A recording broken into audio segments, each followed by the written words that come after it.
Following the events of last week's show, Carmella was given another shot at the Raw Women's Championship against Bianca Belair. We also heard from Logan Paul as he continues his feud with his WrestleMania tag team partner, The Miz. The biggest party of the summer is right around the corner on July 30, so WWE is in full planning mode. Let's look at what happened on this edition of Monday Night Raw, for this is Ridiculously Raw.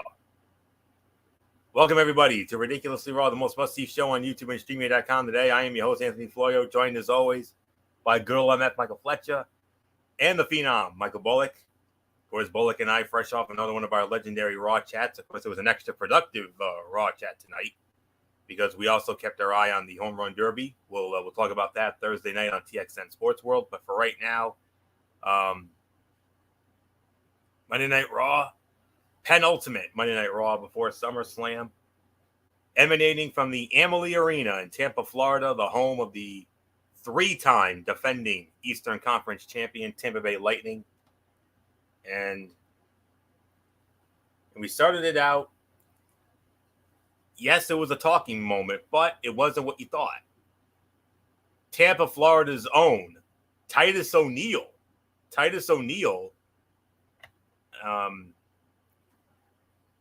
Was given a live microphone and said some words, and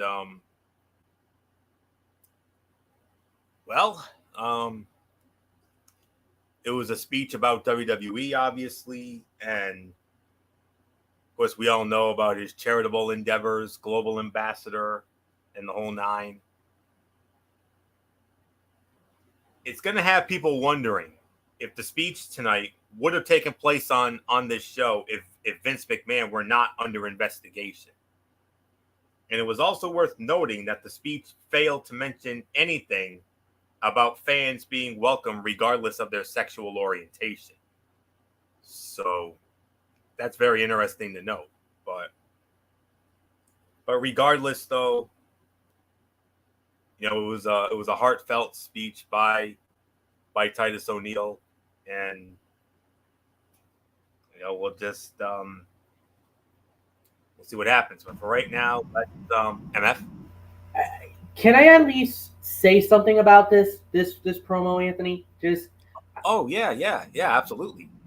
Because, like you said, and I think you eloquently put it perfectly.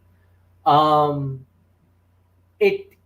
think this was in their way to try to respond to the comments that were made and probably the allegations of of Vince McMahon and everything else. And the other thing that you also talked about was really how they kind of skirted away from the inclusion thing. As you know, in this day and age, and especially in the news, there's been a lot of factors that's been going on.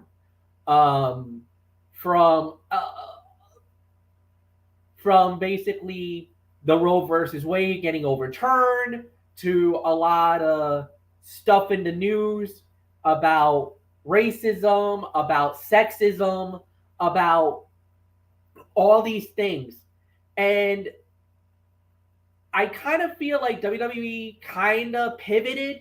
They didn't want to get into that part because, you know, in any form or anything of media or anything like that nowadays, anything you say or anything you do now gets scrutinized. Doesn't matter if it's from an individual or a group, but nowadays you're literally walking on eggshells, trying to be very careful for a lot of the stuff that you say and a lot of stuff that you do, because for guys like us, for Anthony, for you, and for you, Anthony, and for Michael Bullock and myself, we're in the world of media now. We're in this, even though we're in it for the wrestling and we're in it for the sport and for the sports, we got to be very careful with what we say or how we say it now, because we're a brand. We're a group. We're a brotherhood. And anything that is said can always come back to haunt us down the line. So obviously, this is something that normally we never cover. I do feel like, yes, Titus O'Neil's speech was excellent, and it had a lot of heart, it had a lot of value, it had a lot of good things, but also in a way, it did kind of didn't go far enough in my humble opinion. I think they should have tackled some of the other stuff that's been going on in the world, even though maybe it's not their platform, maybe it's not their right to do so. I kind of felt like they could have done something, made a moment that would have put WWE in a very good light tonight. And that's to take on some controversial stuff in the world. You know, we have not heard that from AEW. We have not heard that from any other wrestling organization in the world. And the thing is that, remember, WWE has always never been afraid of taking any stuff during, in the news or anything else, and turning it into something that would get people talking. Remember 9/11 and how strong of a message Mr. McMahon made just days after the 9/11 attack? And they took the guts decision to host SmackDown live from Houston, Texas, at the old Summit, and it was the first event anywhere in the world since 9/11, because the NFL didn't do anything that week. They canceled their games. Major League Baseball went on a hiatus. The NBA did not play any games, and for that matter, I don't believe the NHL played any games either. All the sports were shut down for that week. The only event that was played after 9/11, which I think it was like 2 or 3 days after 9/11, was the WWF, or WWE, I should say. This could have been a moment for WWE. Even though you want to be safe, you don't want to get yourself in trouble, because nowadays, like I said, anything you say could be used against you. And obviously, this could have been directed because of Mr. McMahon and the allegations, that's everything else. But they wanted it to make the message very clear. WWE is strong. WWE is okay.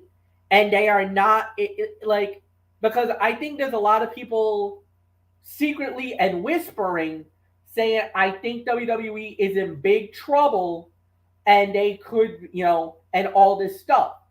That's why you got that going on. So nothing more to say, Anthony. I just wanted it to get that off. And go ahead. It's back to you. Michael Bullock, is there? Did you want to add anything to that, or is that? I think Fletch basically said it for all of us, and like you said, I mean, WWE. I mean, I know we wanted them to maybe get a little more into it, but I think they wanted to be very, very careful, especially in the days of social media. Because all it takes is one mistake, one mishap, and it could make the situation worse for WWE. So that's what they were trying to do. So, I mean, I like the promo by Titus O'Neil, but I think this is just WWE's way of just trying to be extra careful, because you don't want to go too deep into anything, because everybody knows what's going on right now.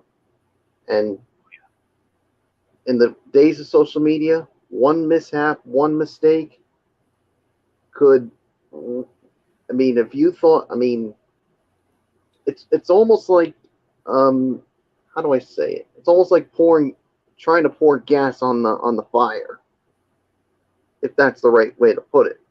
So I like the promo. I know people would have wanted more, but like I said, in the days of social media, you've got to be extra careful with some of the things that's put out there.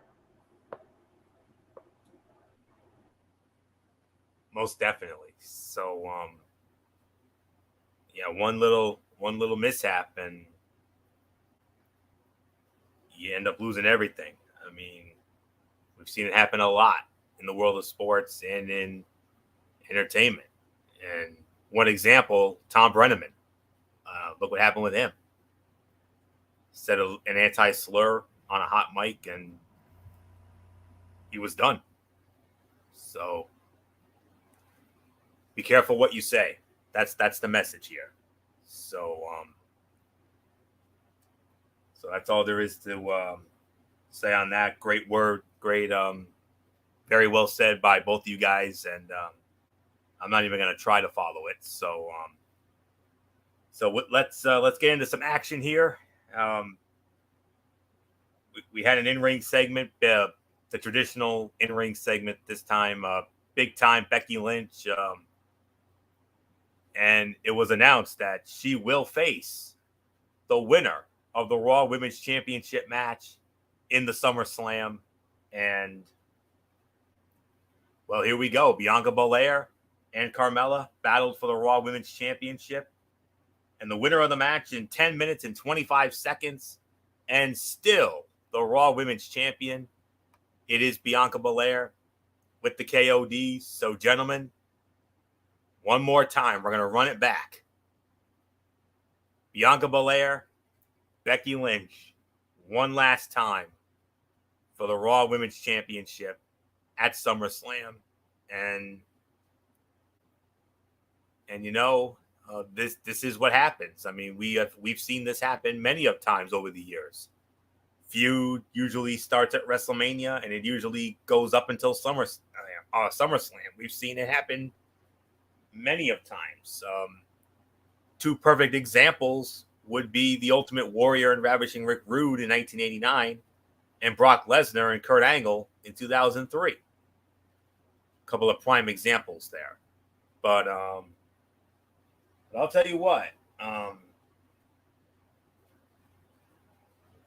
Yes, it was hard to buy into the threat of Mella winning because let's be realistic. We all knew Bianca was going to go over. But Mella, you got to give her credit. I mean, she held her own in this one. And I think now it's back of the line for Mrs. Corey Graves. And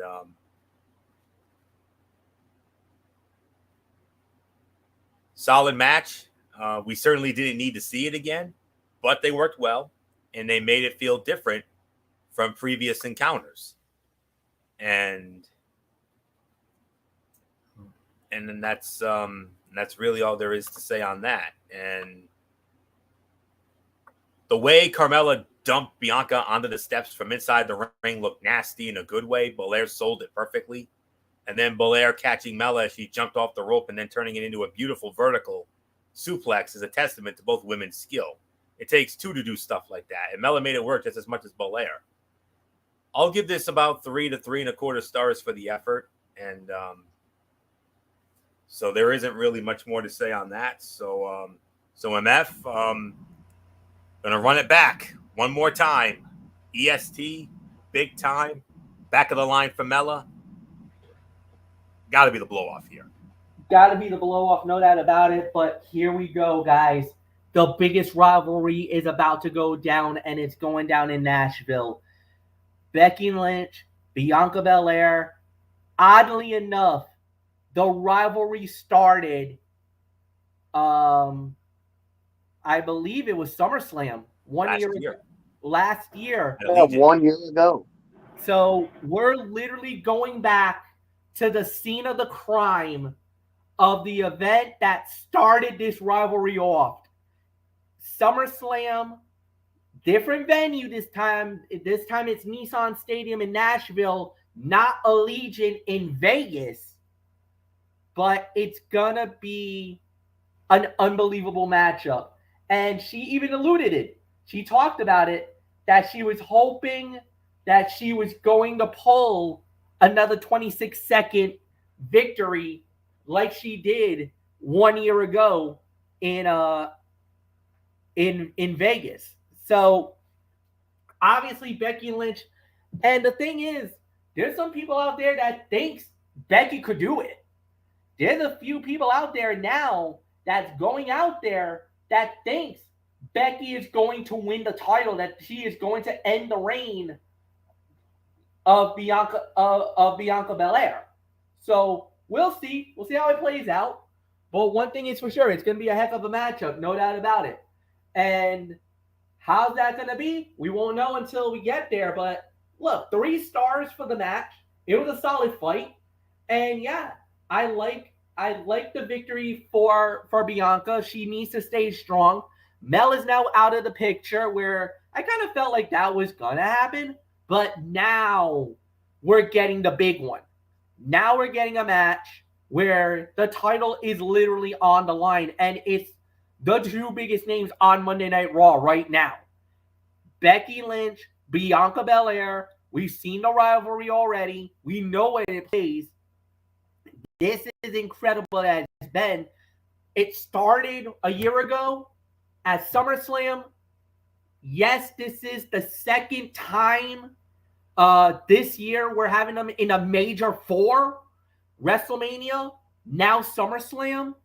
So obviously, and the way Becky Lynch has been up and down in the last month or so, not getting a Money in the Bank ladder, getting into the Money in the Bank ladder match, losing that match, having a shot at the belt, losing that opportunity, and you sense the want and the need for Becky to win this belt more than anything else. As a matter of fact, if you notice tonight, look at what she did. She actually had her hands on the Raw Women's title. Now, I know Michael Bullock and I know Anthony Florio, you both would have been like, hey. That belt doesn't belong to you. Yep. Give that back to the rightful champion. Yeah, we did that on our Raw chat, yes. Well, guess what, gentlemen? In about 1 week from Saturday, that belt will truly belong to the man.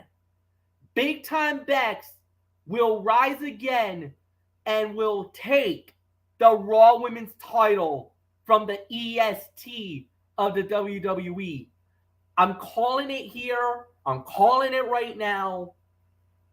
I got Becky Lynch walking out the new Raw Women's Champion on Saturday. Saturday, July 30th. It's going to be a happening. But more importantly, gentlemen, I'm calling it now. History will be made. New Raw Women's Champion, Becky Lynch. Bullock, it's yours.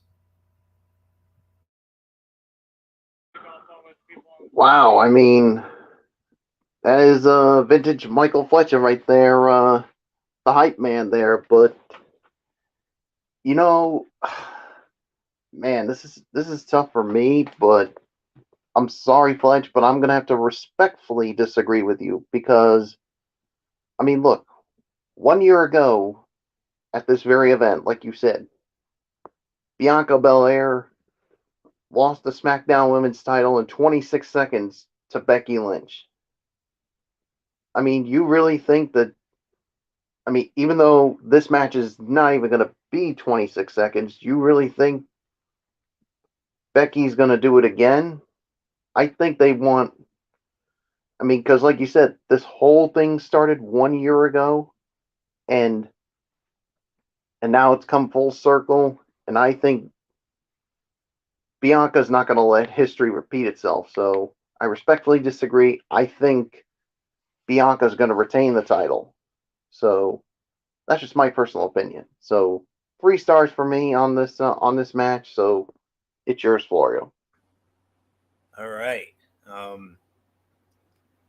We will most certainly dive into that a great deal more come Friday night, July 29th on the Cerebral Smack Talk when we have our comprehensive preview of SummerSlam. So just want to let you all know that. Right now, back into the action here. Well, for the first time in about a month or so, Kevin Owens, after having an undisclosed injury, although many felt it was maybe COVID, but whatever the case may be, KO is back. Kevin Owens. It was the Kevin Owens show, and his guest was Riddle, Michael Bullock. You know what to do. Oh. Yep. The original bro was the guest of Kevin Owens on the Kevin Owens show. Interrupted by Seth Rollins, although Seth Rollins didn't say anything. All he did was attack Riddle, laid him out with not one, but 2 curb stomps. And with that, gentlemen, at SummerSlam, it will be Seth frickin' Rollins versus the original bro, Riddle.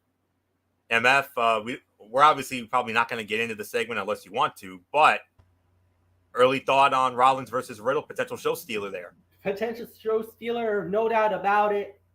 Guys, when I heard Rollins versus Riddle, the thing I'm thinking is it's going to be a good match. It's a solid match. Both guys are really good in action. They're really good. You know the fans are definitely for Rollins. Well, they're only for Rollins for his theme song. I don't think they're really for him for his wrestling ability, whatever. Riddle's going to get a monster pop in Nashville. He's going to get a monster pop and everything else. The one thing that started chilling in my head was, could we have ourselves a moment like we did in 31? Remember the curve stomp into the RKO?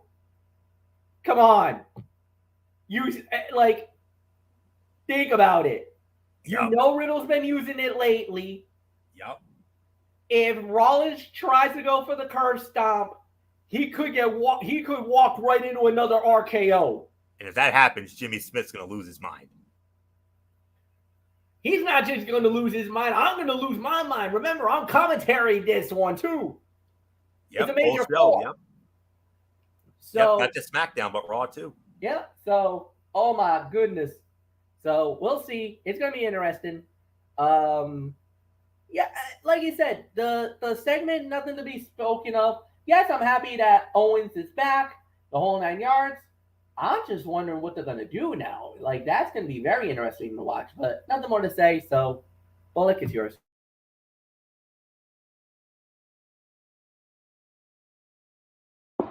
Yeah, like you said, I mean, I thought the promo was fine. I mean, obviously, I cannot wait to see this match go down at SummerSlam. I mean, with Riddle and Rollins, this has got a chance to be the sleeper fight of the night, hands down. So, yeah, so there's really nothing more for me to add to this, so it's yours, Florio.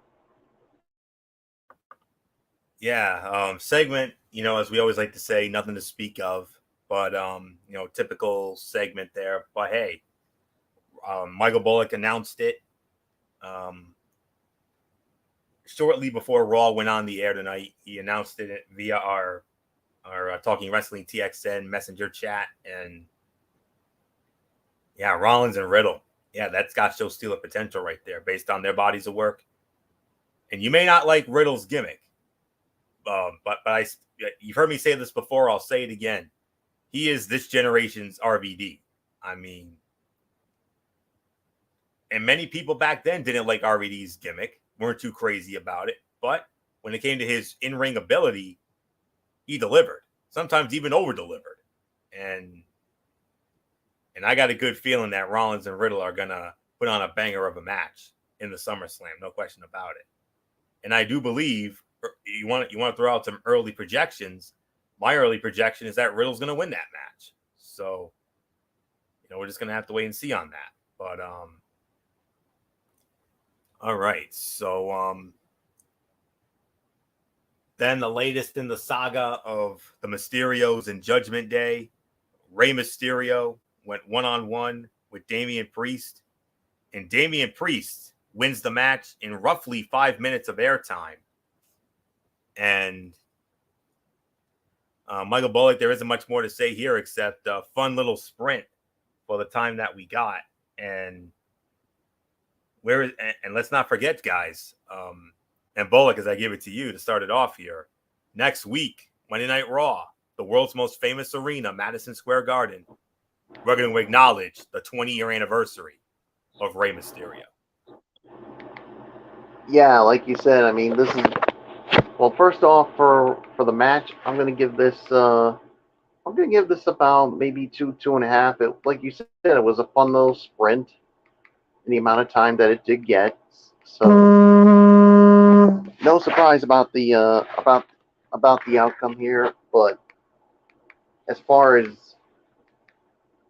what's going to go down, I mean, obviously the 20-year anniversary of Rey Mysterio in WWE, and of course it was announced also that the Mysterios will take on the Judgment Day, and I'm going to make a bold prediction here, guys. Florio, you already know where I'm going with this. Flex, you're hearing this for the first time.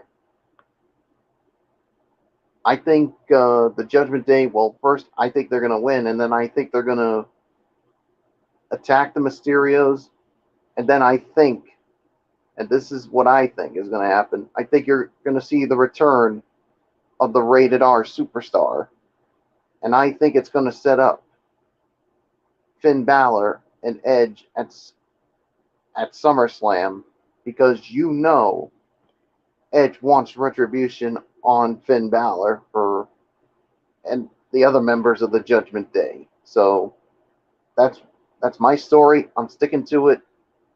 It's yours, Florio. 2.5 stars, teetering on 2 3/4. I mean, both men used their strengths to their advantage, and Priest would have short bursts of offense based on his power, and Mysterio would counter that with his high-flying arsenal. While it's always fun to watch a living legend like Mysterio do his thing, most of the match was very paint by numbers. It was good, but not memorable. And after a few close calls, Damian Priest was able to get the win with his version of the Razor's Edge, a nod to the late, great Scott Hall, obviously.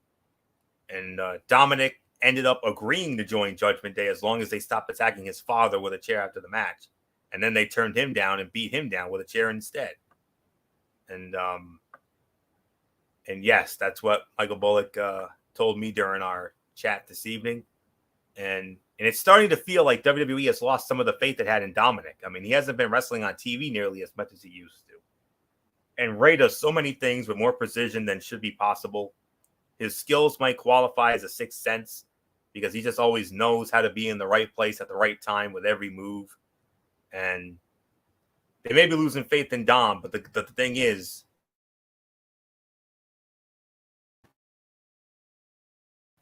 Dom is going to get a major Mysterios versus Balor and Priest in a return match from the 4th of July edition of Monday Night Raw in San Diego, when the Mysterios lied, cheated, and stole their way to a victory, a la the late, great Eddie Guerrero. I don't think there's going to be any of those shenanigans, especially in Madison Square Garden. I don't think so. I think this is going to be the banger of a match, because these four guys are capable of a banger of a match. If it wasn't for the Eddie Guerrero stuff, it definitely would have been a banger of a match, but I think we're going to get that banger here. And as for Bullock's theory, I read a dirt sheet earlier, and the rumor going around is that we might get the return of Edge next week in the Garden, which makes all the sense in the world. I mean, to have it in WWE's all-time favorite venue, the house that WWE built many moons ago, makes all the sense in the world.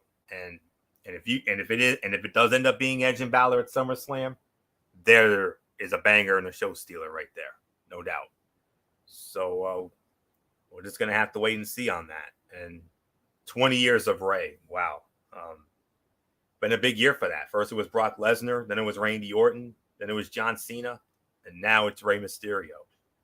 And what an honor for Rey to have it acknowledged in the world's most famous arena, Madison Square Garden. Oh, that's an honor, man. To go along with his Hall of Fame resume. I mean, he's done everything there is to do, won every title there is to win. The only thing he never did was win Money in the Bank. But other than that, everything.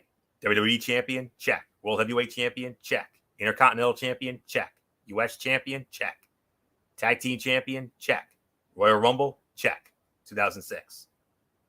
Like I said, Money in the Bank, the only thing he never did. But other than that, when he's ready to call it a career, there's no doubt about it. He will be inducted.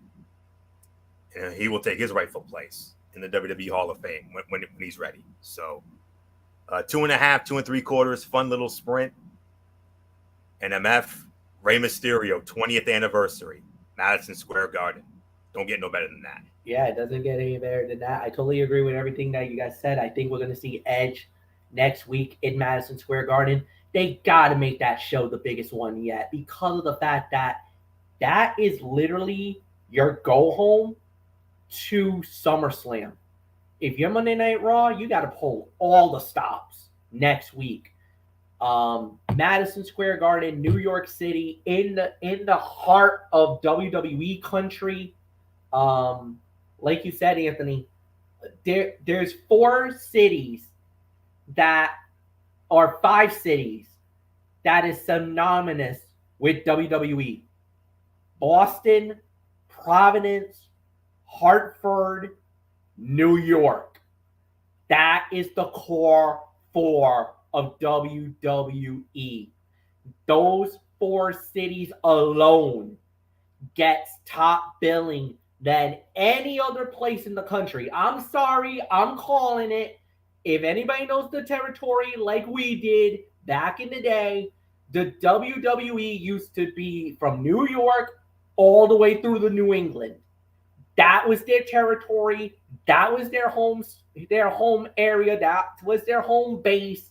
And every month, once a week, they had one show in New York, one show in Providence, one show in Hartford at the Hartford Civic Center, and one show at the old Boston Garden. And they used to rotate that on a monthly basis. There was no Monday Night Raw. There was no SmackDown. There was no Superstars of Wrestling back then. There was only those events. Before Vince McMahon when Vince McMahon Jr. decided to turn it into a global empire, Vincent K. McMahon Sr. was a regional wrestling guy. And that was their territory. Nobody thought that WWE was going to become what they are today. But the thing is that that's what they did. Boston, SmackDown's coming to Beantown this Friday. New York, Madison Square Garden. Oh my heavens. Oh yeah, this is big. Really big. So yeah, you're absolutely right. I think eventually,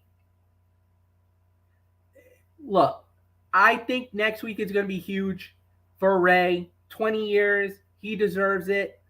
I'm guessing they're going to bring the whole family. You would think they would bring the whole family because they've been part of it as well. So I think we would see the mama. We'll see Aaliyah.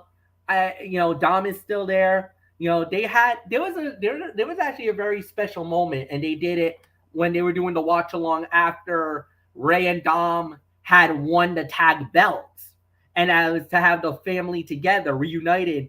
The women were in San Diego. The guys were at the arena, and they did this nice little promo.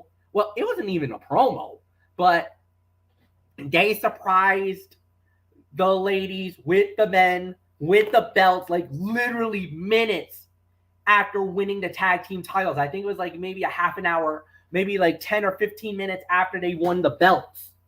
And there was a really awesome moment. Go out of your way. It's on YouTube, WWE page on YouTube for that awesome moment. And obviously the whole Mysterio family is going to be there. I will hope that they bring some of the legends, especially of the Mexican of the Lucha Libre legends. I know a lot of them can't do it because some of them are under contract with AEW or with other wrestling promotions. But I would love to see some of the legendary luchadores through the years. You know, I would love to see Psychosis. I would love to see Juventud Guerrera. I would love to see some of the guys who paved the way, that cruiserweight division, like a Billy Kidman, like a Hurricane Helms. I know you can't do Dean Malenko because I think Dean Malenko works with AEW now, so I know that's not going to happen.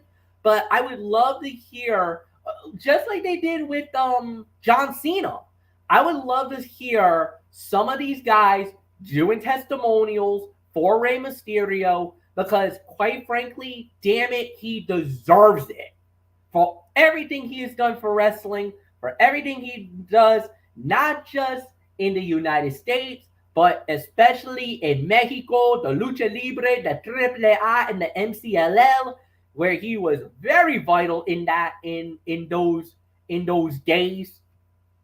This is going to be a big event in New York. So, and plus, for New York City, it's a hotbed because of the fact of how loyal the Mexican wrestling is. That's a hotbed with a lot of Latinos. You got a lot of Cubans, you got a lot of Puerto Ricanos, you got a lot of Dominicanos, Mexicanos, you name it. It's always in New York. They're spread out through the entire 5 boroughs of New York, and for them to honor Rey Mysterio this way, especially in the backdrop of New York City, that is very, very amazed and has a great Latino following.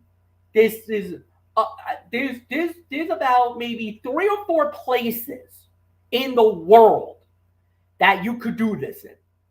Miami, anywhere in Texas, anywhere in California, you could even say Arizona, and New York City. That is the perfect spot to honor Rey Mysterio, to do the 20th anniversary. You could not have done it any better. And to pick the world's most famous arena as the backdrop for the event, well done, WWE. Back to you. Very well said indeed, Matt. Very well said. And wait and see what happens. All right. Next up, Seth Rollins, one-on-one with Ezekiel. Seth Rollins wins the match, 11 minutes and 55 seconds. Sleeper fight of the night here. I mean,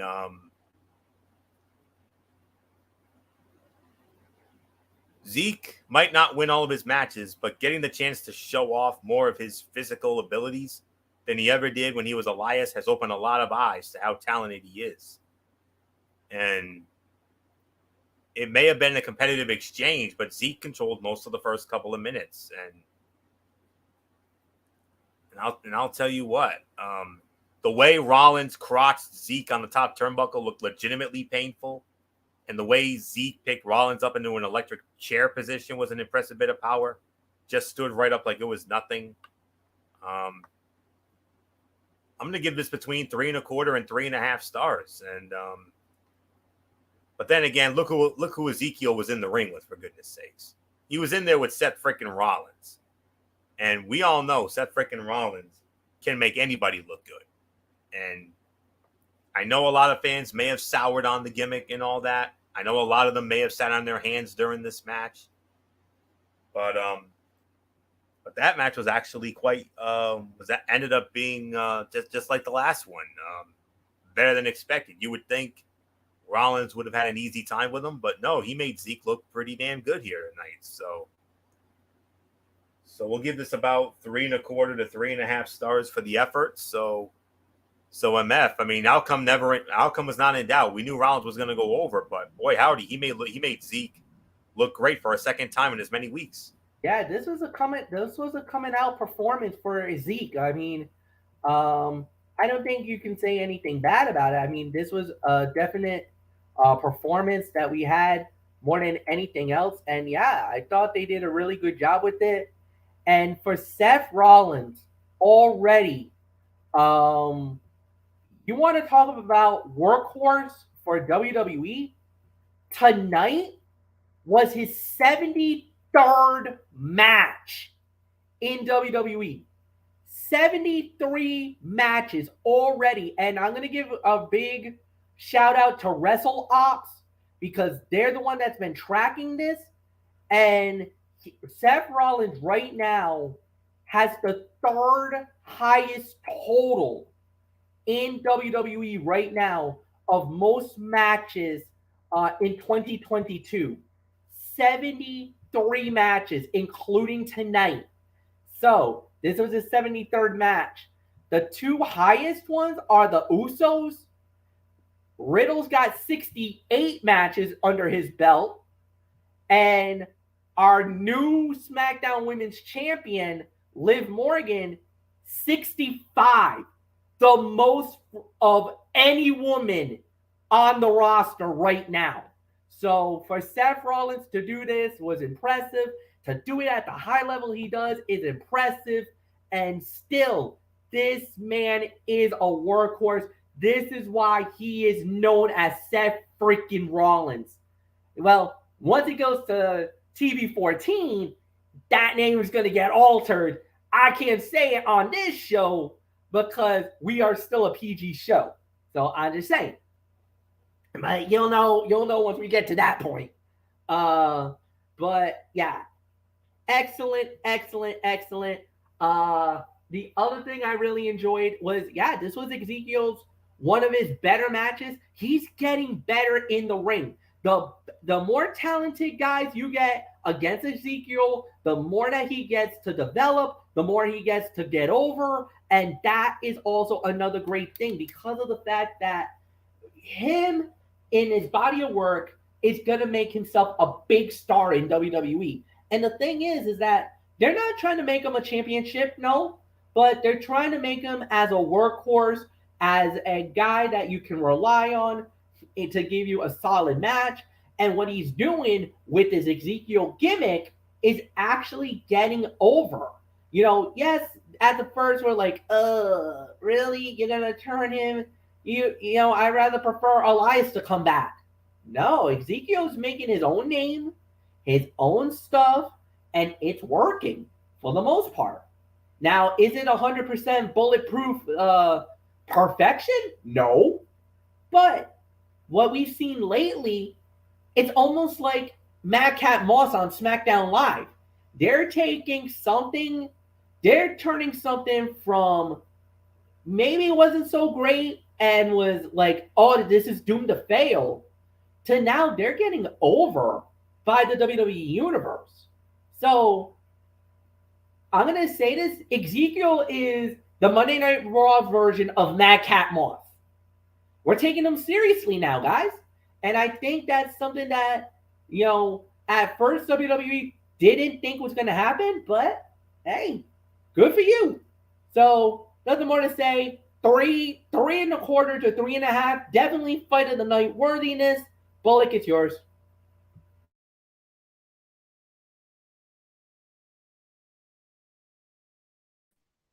Yeah, 3.25, 3.5. I'm with you on it. I mean, Ezekiel continues to get better, and when you're in the ring with someone like Seth Rollins, you're going to be in for a good match, and this is what it was. So nothing more to say.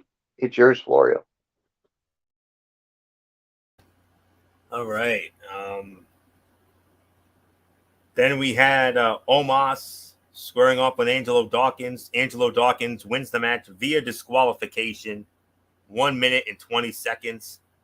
MVP scooped the leg out from underneath Dawkins, and he was caught by Bullock and my favorite referee, Mr. Danilo Anibio, in his palm. And then from there, Anna Pierce came out, and he pulled a tag team Teddy. He restarted this as a tag team match, players. The Street Profits versus Omos and MVP. And MVP had to wrestle the match in a suit. Oh, boy, Bullock and I had a lot of fun with that during our Raw chat, indeed. Street Profits win that match also by disqualification, 4 minutes and 50 seconds. This time it was the Usos with outside interference. And it's clear as day here what they're doing here. They're obviously playing up the guest referee angle, because it was, as you all remember, it was at the end of last Friday's SmackDown, it was announced that Jeff Jarrett is going to be the special guest referee for the Street Profits Usos tag team title showdown in the SummerSlam, and rightfully so, because it's Nashville, Tennessee, it's Jeff Jarrett country, Hendersonville, Tennessee, obviously. And it's also a homecoming for Bianca Belair as well. Let's not forget that. That's her home state, Tennessee. Nashville and Knoxville, right around the same proximity there. But we're going to throw those away because those were both throwaway matches. That's what Bullock and I said during our Raw chat, and I'm sure MF will concur on that. So double NA for both of those, and that's all there is to say on that. Then we had Theory one-on-one with the phenomenal AJ Styles, and AJ Styles wins the match via a count-out, 11 minutes and 25 seconds. And excuse me, MF, I mean, Theory gets counted out, and it was Dolph Ziggler. The difference again, just like he was a week ago. I am wondering what's the play here with Dolph. Is he? Like I said, I am wondering now what's the play, because he's definitely after Theory, and I'm pretty sure it's about the Money in the Bank. I'm almost certain it's for the Money in the Bank. Why would you go after Theory again? And the thing is, you're really messing with his, the thing is, you're messing with the momentum, because now I'm thinking in the back of my mind, I'm thinking, oh boy, if Theory even thinks about trying to cash in the Money in the Bank to try to go after the titles, something tells me that Ziggler might show up, blow this for Theory. This actually now makes me almost confident to say I think if Theory tries to go to try to cash in for the Money in the Bank, I think he's going to fail now. There is enough evidence in my mind to now clearly say that if Theory goes for the Money in the Bank and goes for the cash in, like everybody is predicting, that Theory goes for the titles to try to win it off of the heels of the triple threat, or off the heels of the last man standing, it is almost certain in my mind Theory will not become the champion now, and that he will fail. Now, maybe this could be a chance where if Theory wins the belt, that Ziggler is the first man, maybe that he's trying to position himself to be the first challenger, even though whoever loses, well, if Roman loses the belts, you would think Roman would be the first one to get the shot at the titles. Then obviously there's also the other factor is that they still need to do McIntyre versus Sheamus, and the winner of that match gets a guaranteed title shot sometime down the line, because they've been promising it that the winner of that battle gets a shot at the gold at Clash at the Castle in Cardiff, Wales. So we got ourselves a very interesting situation. I just want to see where Ziggler is playing. What's your cards? Because he's playing them by the vest. He's playing them really tight. And I'm like, Dolph, you need to throw some cards out. I'm trying to get a read on you.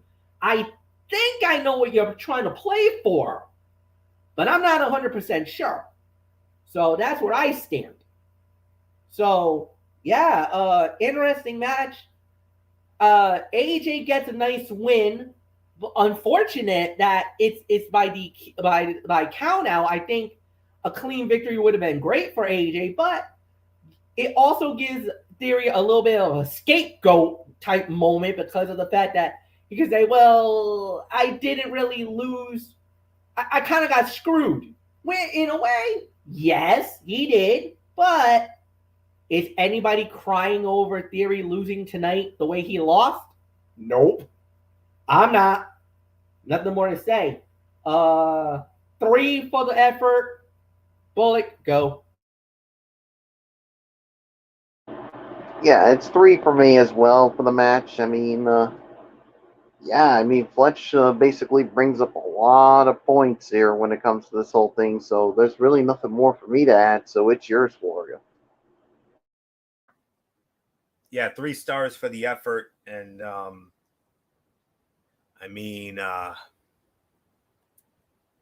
AJ with the count out win. It's obviously questionable because you're coming off back-to-back disqualifications, and but as anyone would expect with these two competitors, this match had a quick pace and felt more competitive than most of the other bouts from this show. Both guys look great, and as annoying as Theory is on the mic, he has the physical aspect of this business down. When he is on offense, he looks good. When he's on defense, he sells well, and his character is just grating at this point. The ending was not ideal, but everything leading to it was solid.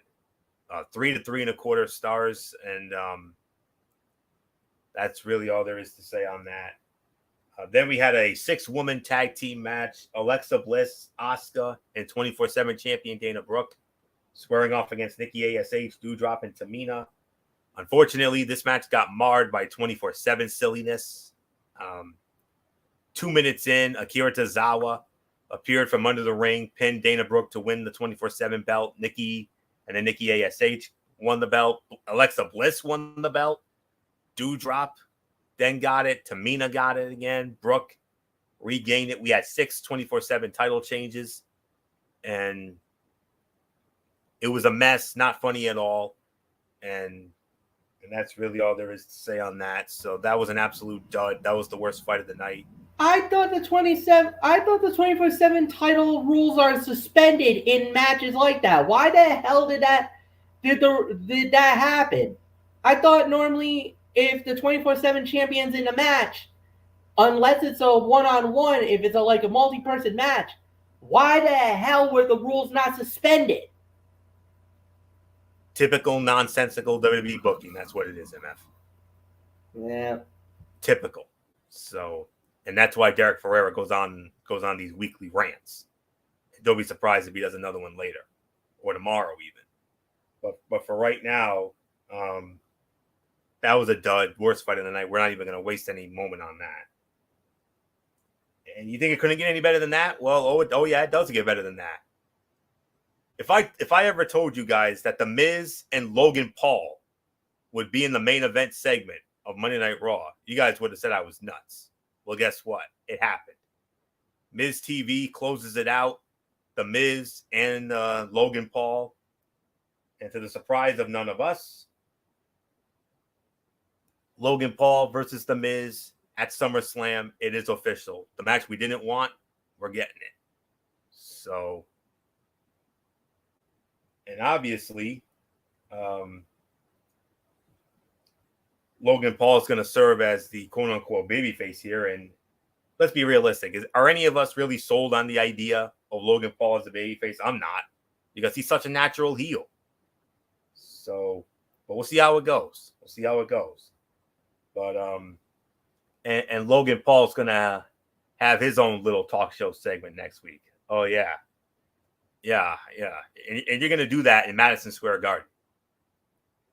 All right, let's see how those rabid New York fans are gonna treat this. I mean, Tampa, Florida was okay tonight, but that's Tampa, Florida. That's the Amalie Arena, the Lightning House. You're in the house of the Rangers and the Knicks next week, in St. John's. You think they're going to enjoy that? If I was there, piss break for me. Not only that, but I hope the USA, the guy who has the censor button for USA, you better be very close to that button. You're gonna be using that a lot next week, especially because you know the Garden, that Garden crowd, they're not. They don't like to conform a lot. Let's just say that.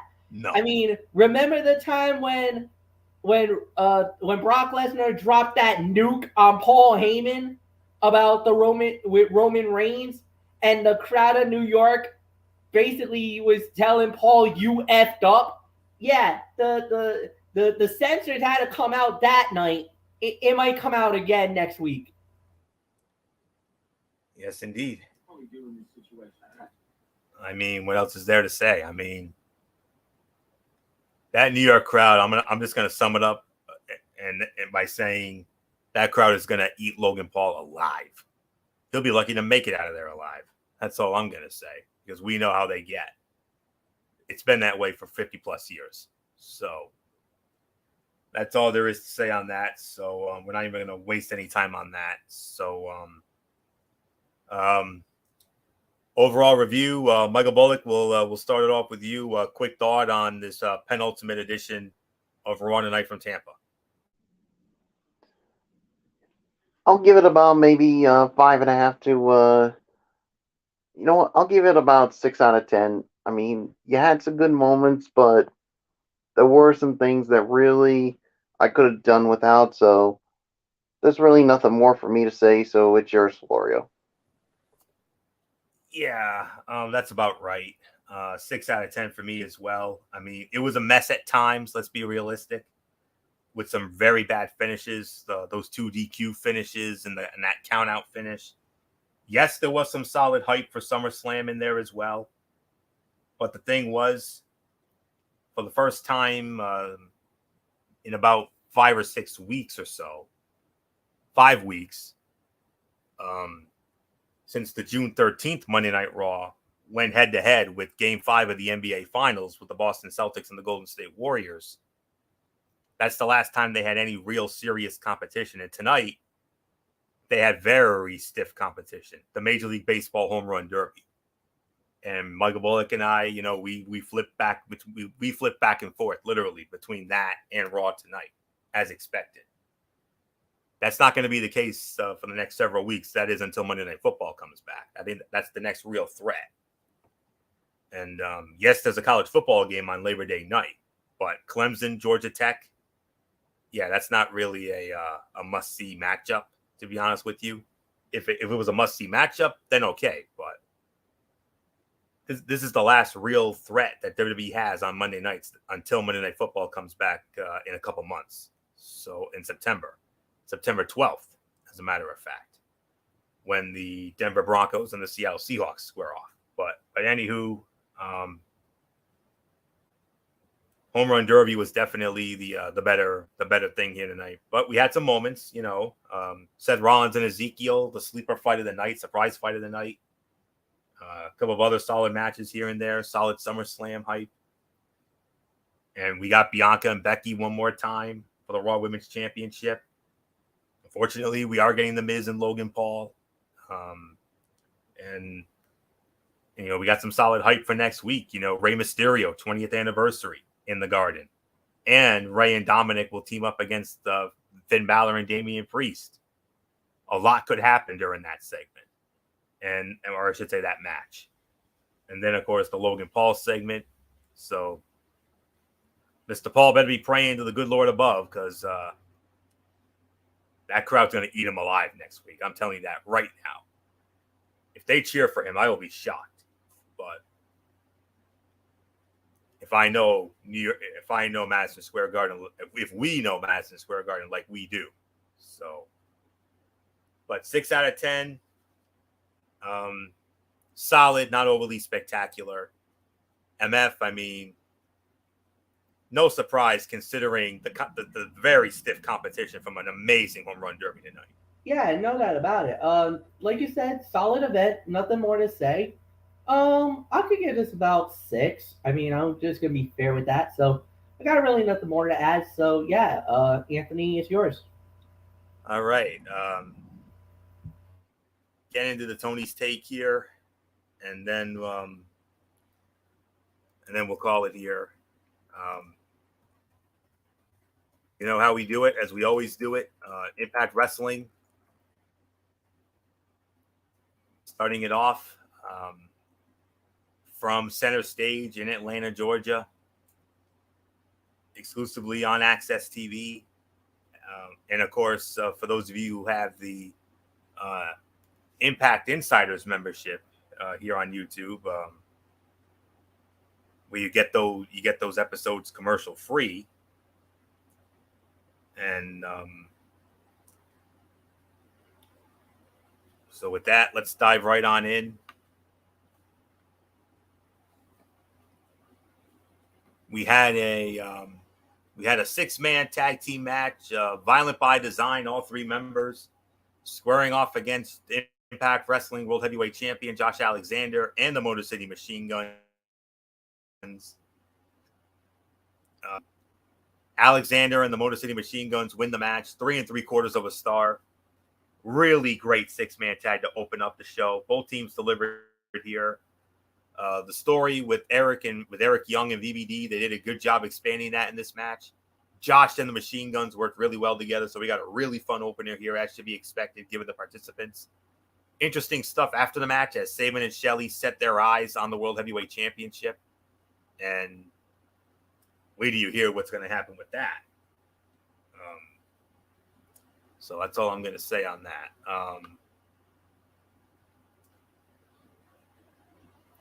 Then we had Steve Macklin squaring off against the Cowboy James Storm, and Steve Macklin wins the match, 3 1/4 stars, solid match.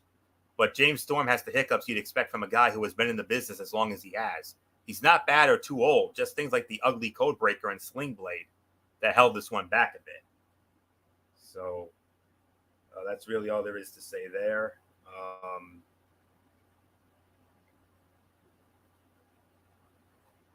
Just bear with me here. It just keeps freezing on me here for moments.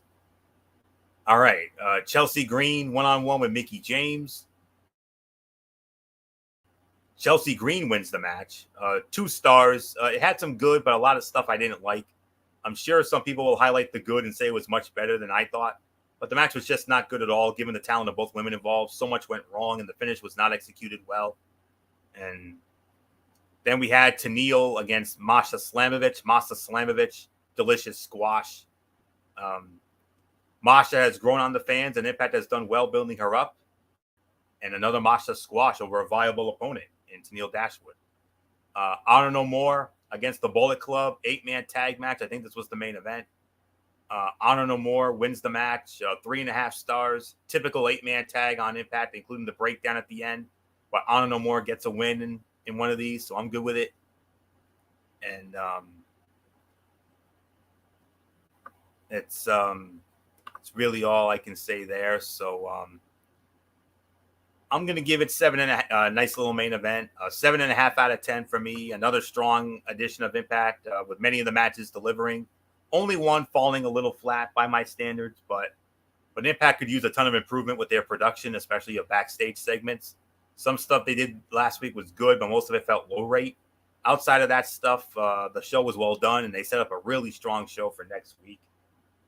And speaking of that show, hold on one second here. Deonna Purrazzo and Chelsea Green will team up against the Knockouts champion Jordynne Grace and Mia Yim.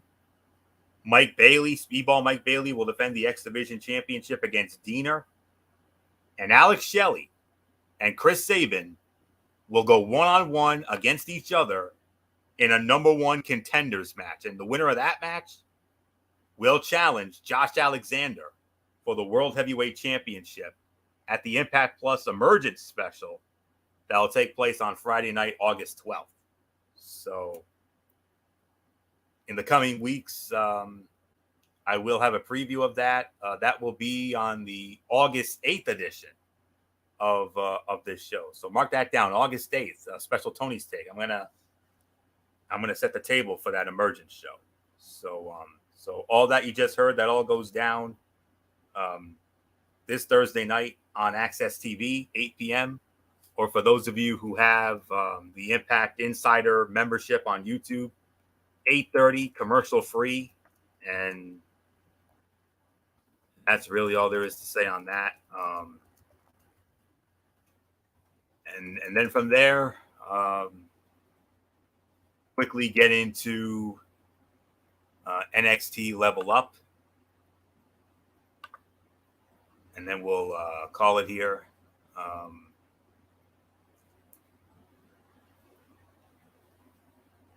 All right, let's see what we got here. Just waiting for this to load up.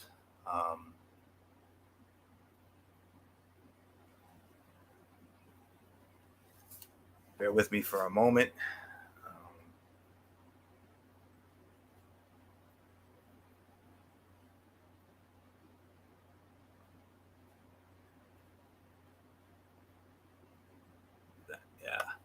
Responsive, of course it is.